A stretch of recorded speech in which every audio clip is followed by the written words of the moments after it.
replay त अब यहाँ हेर्ने हो यहाँ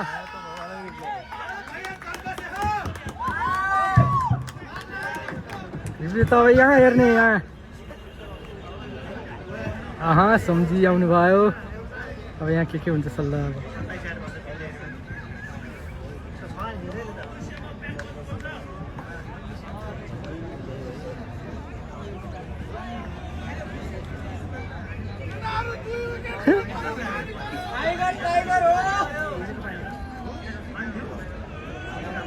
अब सही 106